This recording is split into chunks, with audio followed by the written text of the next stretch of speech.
Now to start piecing all of this back together, go ahead and do everything related to the thermostat housing first, so connect all these coolant lines. Mostly reviewing old video and seeing how I took it apart and going in the opposite order.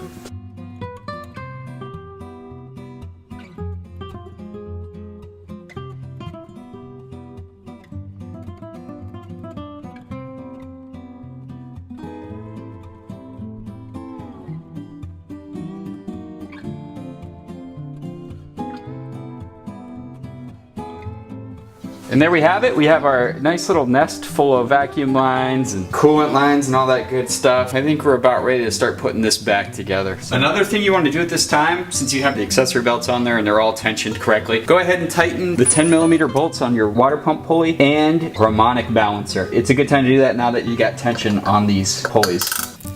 A loose pulley would not be a very good thing. Once you hit some high RPMs, that thing will wobble. Let's do the plugs and wires now. So go ahead and take these coil over plug units out. You might as well just unsnap everything too. Give yourself a little more room to work. 2 clips, nice and easy, tuck everything out of the way. These use 10mm bolts. There's gonna be 2 bolts on each coil over plug unit.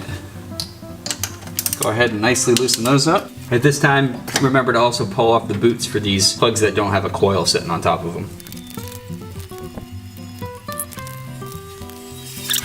For spark plugs, we're using these NGK. They are ZFR 6F-11s as recommended by Flying Miata. They have a little extended reach. It's supposed to help with combustion. So let's go ahead and install these. Before you just throw those new spark plugs in, you gotta make sure they're gapped. So get your new spark plug handy. Get a cheap spark plug tool. If you got a really nice one, that's cool too, but these spark plug gap measurement tools are fine. And go ahead and measure. So you just do so by go ahead and sliding in the tool like so and sliding around till it catches. You then get your number of where that plug is gapped to, so you can see that's about a 0.040 of an inch. Now that's how they come out of the box for a regular Miata. It's gonna be around 0.44 is where you want it.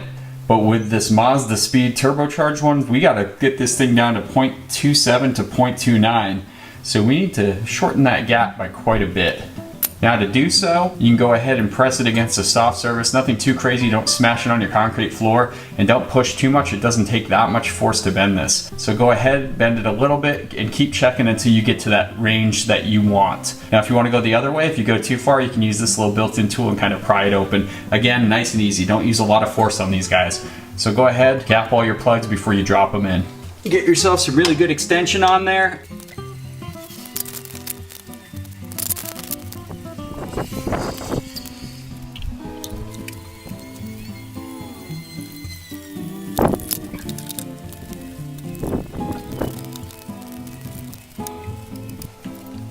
We're getting close, guys, but as we're going through, remember to keep looking back at anything you've touched just to make sure you haven't missed anything. I mean, there's 1,000 of these little hose clamps you don't want to miss. You don't want to have a vacuum leak or a coolant leak or anything like that once you fire it up. What did I forget to tighten? You know, we loosened a lot of stuff. Make sure you get it all, okay, guys? Okay, showtime, ready to drop the radiator back in. Big thing is you're looking for 2 large holes that the 2 bottom pegs are going to go into, and that'll set it up, and then you can put your brackets back on. Here we go. Feels like it's in there. I'm gonna go underneath the car now and confirm that both those small rubber pegs are down in their resting holes. Everything looks good down here. Once those holes are confirmed, it's time to go ahead and put our brackets back on. Secure this in place. We also have a lower radiator hose we're gonna need to attach. Let this bad boy flop loose. He's gonna go here, obviously. And then once this is all secured up, we're gonna move on to these guys. When installing the radiator clamps again, remember the one with the white clip is for your hood prop rod. So go ahead and put it on this side. It's gonna go on the passenger side of the vehicle. Then the other one's gonna obviously go on the driver's side. You're gonna have those 2 nuts. Go ahead and finger tighten these up this time. Be a great time to go ahead and attach this upper radiator hose. And you remember each fan has an electrical clip that we set safely to the side. At this time, we're gonna go ahead and connect those again. Perfect. And we also have that overflow hose that connects right to your radiator cap. Like so. You know, I believe that goes under this clamp. Before you put the passenger side, go ahead and route this through here. Yep, it absolutely does. Don't forget your lower radiator hose, or when you go to fill up your radiator, you will be reminded. And we've got our passenger clip that's just kind of hanging up on the prop rod now, out of the way like a nice little clip should be. Let's go ahead and put him back in his home. Excellent. Time to install the intake hose and the intercooler piping. Remember, the intake hose goes on first since it goes underneath.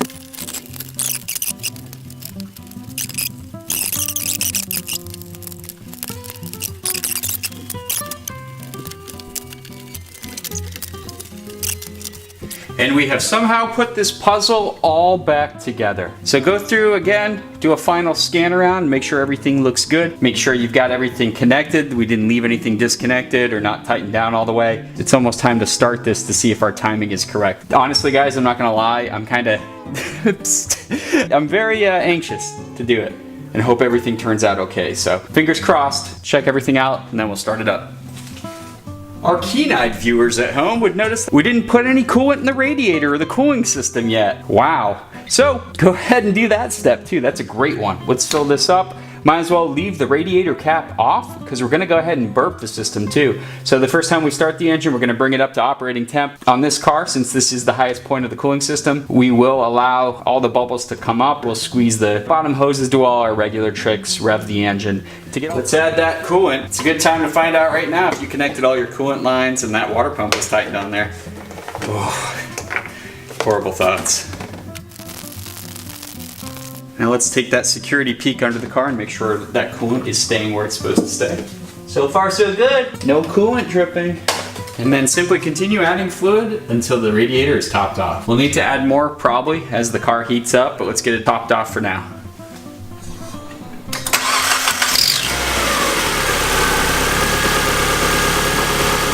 That was a pretty good startup and a pretty good sign based on the sound of the engine that we timed everything correctly. So now I'm going to check around for any leaks. Now, also remember that we sprayed a lot of engine degreaser all over the engine, so as it heats up, we're going to see a good amount of smoke coming up. Don't panic about that.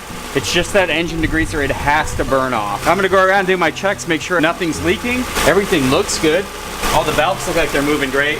A little bit of squeal on startup, just a little bit, and that happens almost every time. So let me walk around the car, make sure there's no leaks. We're gonna let it get up to temp, and then we're gonna add more coolant to keep topping off the cooling system.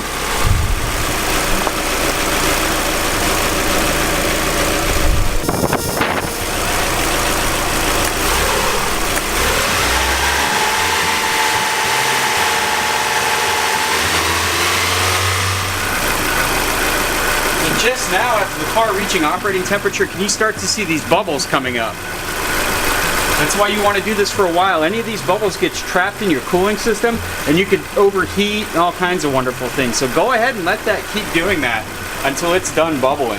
That is a great sign, and it's going to take a while. You're going to have to let your car run for about 10 minutes. Keep giving it gas. You can hear the fans just kicked on again. Another great sign that everything's working great. But yeah, just go ahead, and you want those bubbles to keep coming up. You want it to be free of bubbles before you shut it off. This is the second time the fans have come on, so I'm going to let it go ahead and finish up cooling. And these fans really move a lot of air. It's a great setup. All right, no more bubbles. The system is completely burped.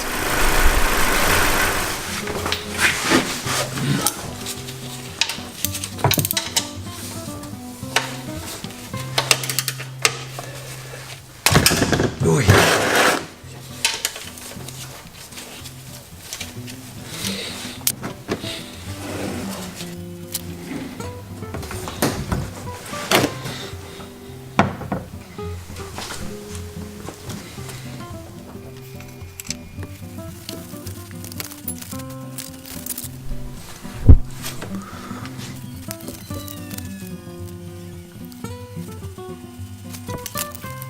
We are under the Miata, and we're looking at the two plates we need to remove to gain access to the transmission. Since we're going to be draining the old transmission fluid out, putting new transmission fluid in, these two plates have got to go. So there's this front one, and on your car it may be silver. If it's had plenty of oil slicks over the years like mine has, then it's going to be a black color. But truthfully, it's silver underneath. We're going to take that off and scrub it anyway. And a little further back, you can see that kind of like a skeletal framework looking one right next to the exhaust. That one has to come off also. So we're going to have to remove all that and drop it down to gain access to the transmission. We'll also be doing the diff fluid, which is, you know, obviously further back there. So we'll get to that after we do this. Let's go ahead and drop these shields.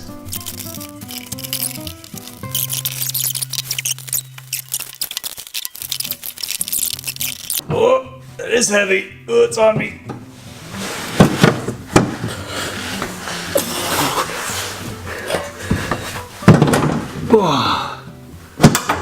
Woo!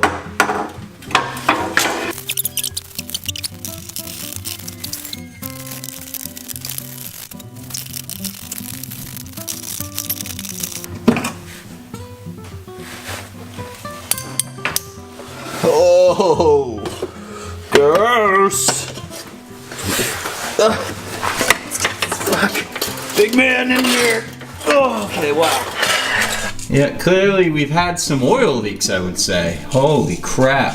This is gonna be a blast to pick up, isn't it? Look at that. I mean, seriously, look at this. This is the whole length of the transmission. And look at it. And then I guess we'll do fluids once we clean it all up. Good times. And this is what progress looks like.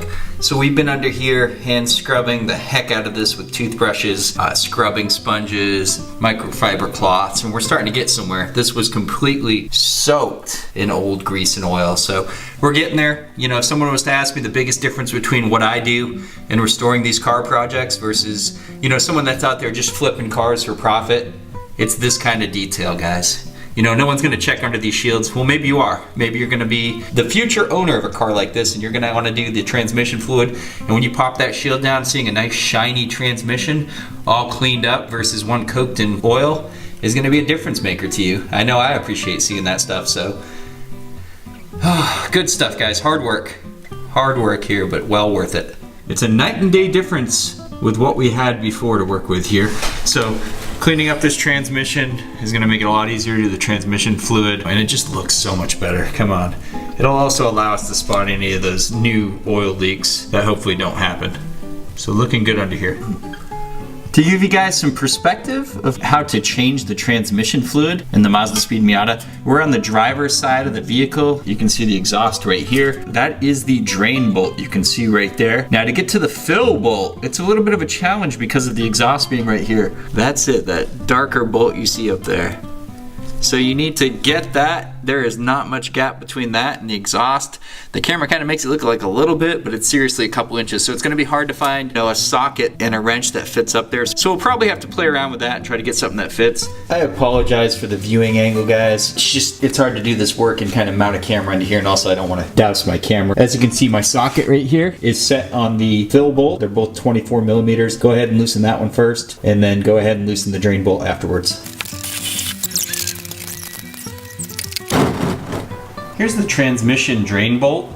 As you can see, it is magnetic on the end, so you should have a little bit of sludge there, a little bit of metal files, nothing to be alarmed about at all. That stuff's supposed to be there, that's why it's there. It's magnetic to catch that. Now, if you have any huge chunks stuck to this magnetic piece, then you have some concerns about your transmission, but this looks really healthy. After all the transmission fluid is drained out, I like to run 1/2-inch clear tubing down through the engine bay, and it'll come out if you just kind of follow the transmission housing. It'll come out near the fill bolt. You kind of have to work it in there. I then went ahead and attached this basic funnel with a little kind of ribbed filler neck attached to it. But this is where you're gonna wanna fill. Just gravity kind of feed the transmission. Basically go until it starts to come out of the fill hole. That is sound advice for just about every kind of transmission job. So always have your drip pan there, because you are gonna leak a little bit. Yeah, that transmission fluid coming out looked original. So 160,000 miles on that. We're gonna be giving the Mazdaspeed Miata some really nice Redline MT90. Big fan of this transmission fluid. So let's go ahead and see how thirsty she is. All right, time to add our fluid.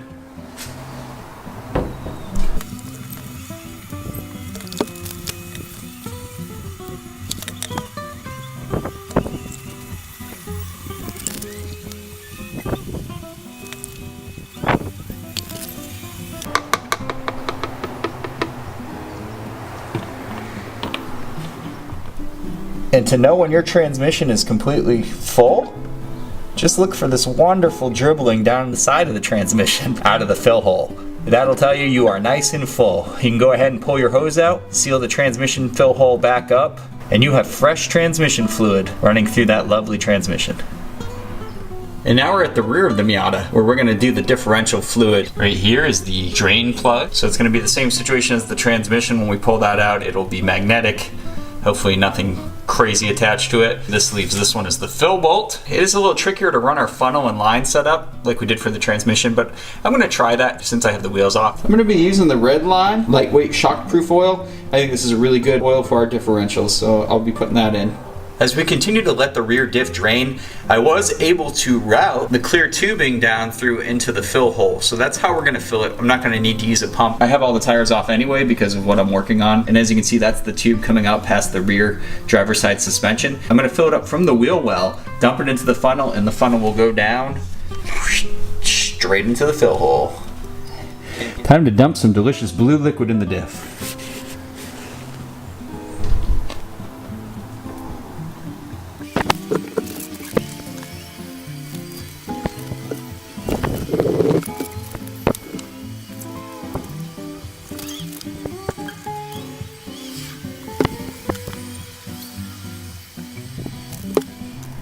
And here's how we know our diff is full. You can see it kind of barfing up all that blue lightweight shockproof, so we know we're good. Let's go ahead and put that fill bolt back in and we're done here.